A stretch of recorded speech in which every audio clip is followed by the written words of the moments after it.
Assalamualaikum warahmatullahi wabarakatuh. Perkenalkan, nama saya Billy Kenji Adrian dari Manajemen Keuangan Syariah semester 3 kelas A. Di sini saya akan menjawab ujian tengah semester dari mata kuliah Bank dan Industri Keuangan Non-Bank. Yang nomor 1, sebutkan dan uraikan tugas pokok Bank Indonesia. Yang ke-1, pengendalian kebijakan moneter. Kebijakan moneter adalah sebuah kebijakan yang dikeluarkan oleh Bank Sentral dalam bentuk pengaturan persediaan uang untuk mencapai tujuan tertentu.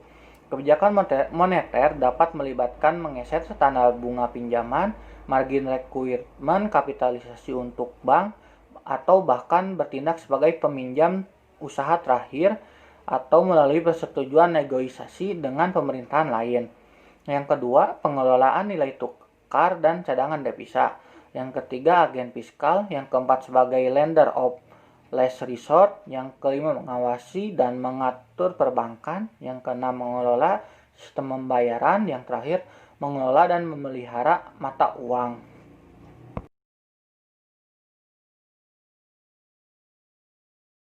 OJK adalah lembaga independen dan bebas dari campur tangan pihak lain yang mempunyai fungsi, tugas, dan wewenang pengaturan, pengawasan, pemeriksaan, dan penyidikan sebagaimana yang dimaksud dalam Undang-Undang Nomor 21 Tahun 2011. Tujuan OJK yang satu, mendorong kegiatan sektor jasa keuangan agar terselenggara secara teratur, adil, transparan, dan akuntabel. Yang kedua, mewujudkan sistem keuangan yang tumbuh secara berkelanjutan dan stabil. Yang ketiga, melindungi kepentingan konsumen dan masyarakat. Fungsi OJK menyelenggarakan sistem pengaturan dan pengawasan yang terintegrasi terhadap seluruh kegiatan di sektor keuangan. Tugas OJK pengaturan dan pengawasan meliputi perbankan melalui bank umum, bank syariah, BPR atau BPRS, pasar modal melalui perusahaan sekuritas dan manajer investasi. IKNB meliputi perasuransian, dana pensiun, lembaga pembiayaan, dan LJK lainnya. Pasar modal syariah adalah instrumen keuangan jangka panjang yang mengelola perdagangan surat utang, saham, reksadana dengan menerapkan prinsip syariat sebagai landasan sistem kerjanya. Penerapan prinsip syariah di pasar modal syariah bersumberkan pada Al-Quran yang sebagai sumber hukum tertinggi dan hadis Nabi Muhammad. Saham syariah merupakan salah satu jenis investasi yang diterbitkan oleh emiten yang kegiatan bisnisnya tidak bertentangan dengan prinsip syariah.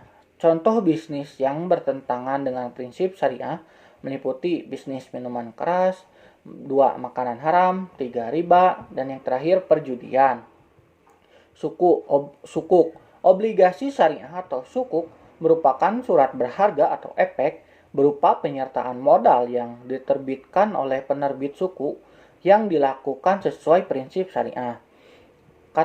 Karakteristik suku meliputi 1. Memberikan bukti penyertaan modal. Yang kedua, berorientasi pada prinsip syariah. Dan yang ketiga, dana yang dihimpun diinvestasikan ke produk syariah. Dan yang terakhir, transaksi menggunakan akad. Reksadana syariah. Reksadana syariah merupakan ruang untuk menghimpun dana dari pemodal yang dikelola dan diinvestasikan oleh manajer investasi atau MI. Dana tersebut kemudian diberikan ke berbagai instrumen yang sesuai prinsip syariah. Mekanisme kerjanya, terdapat beberapa mekanisme yang dipakai dalam pasar modal syariah meliputi 1. Transaksi tanpa riba. 2. Terhindar dari praktik spekulasi. 3. Hanya mentransaksikan efek syariah. Yang keempat, emiten yang tergolong syariah. Dan yang terakhir, transaksi menggunakan akad. Dan yang terakhir nomor 4, bolehkah asuransi dibawa di tengah jalan? Jelaskan.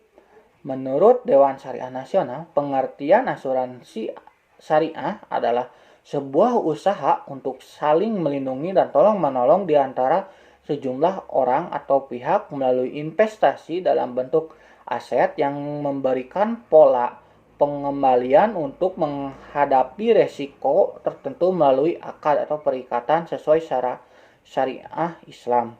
Nah, apabila berhenti di tengah jalan, boleh saja. Kita ambil contoh.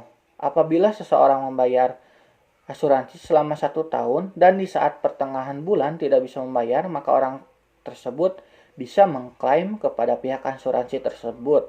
Tetapi uang yang dikembalikan tidak akan 100% kembali. Terima kasih. Sekian dari saya. Wassalamualaikum warahmatullahi wabarakatuh.